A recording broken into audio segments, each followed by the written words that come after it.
ইস্যুতে কত নতুনের কথা লিখতে ইচ্ছে করছে, নিশ্চয়ই লিখতে পারেন। আপনিও তো লিখুন না, manoniyeshu.air@gmail.com।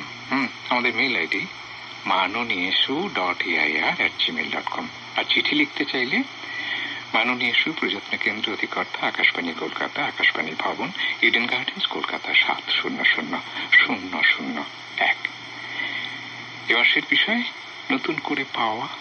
এখনো তো আছে কয়েকটা শব্দ, লিখে এলেন আপনিও। এবারে মাননীয় ইস্যুতে লিখেছেন কৃষ্ণনগর নদিয়া থেকে সঞ্জীব রাহা। প্রিয়ংবদা মাননীয় ইস্যু পাওয়া। ভালো কিছু বললে তো আমার খেতে ইচ্ছে করে, আর খাওয়াতেও ইচ্ছে করে করে সত্যি বলছি, ভার্চুয়ালি। মানব সভ্যতার ইতিহাস পর্ব থেকে দেখা যাচ্ছে নতুন অবস্থার সঙ্গে তাকে সদাই মানিয়ে চলতে হচ্ছে। মেনে চলার, মানিয়ে চলার জন্য নিত্য নতুন ভাবে তাকে সতত পরিবর্তিত হতে হচ্ছে। চলতে হচ্ছে নতুন নতুন পথ, কায়দা কানুন মেনে।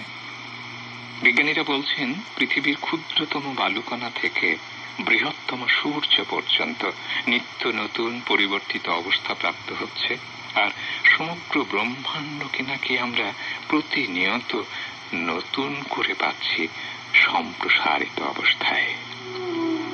এ কোথায় নিয়ে যাচ্ছেন সঞ্জীব বাবু?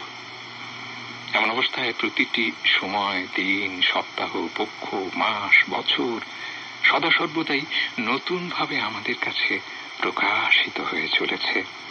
আজকের উদিত সূর্য, চন্দ্র, আকাশ, বাতাস সবই নতুন।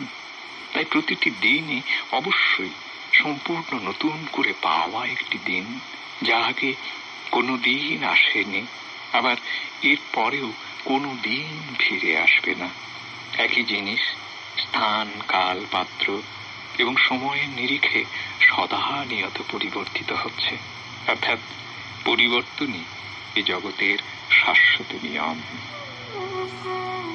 কথা প্রসঙ্গে একদিন আমাদের নতুনদা বলেছিলেন, জানিস, বর্তমান বলে কোনো কাল হয় না, এক মুহূর্তের মধ্যে সে অতীতে পর্যবসিত হয়।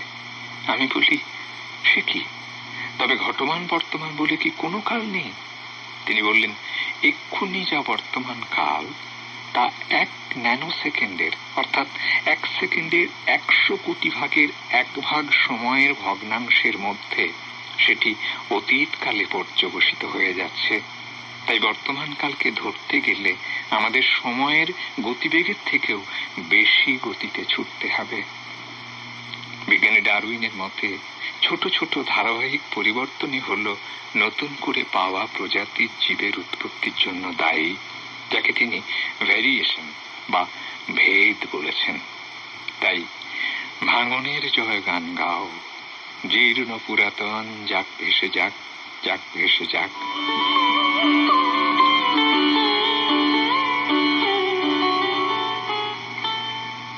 তত্ত্ব বৈশাখী শুভেচ্ছায় সঞ্জীব রাহা, কৃষ্ণনগর নদিয়া থেকে।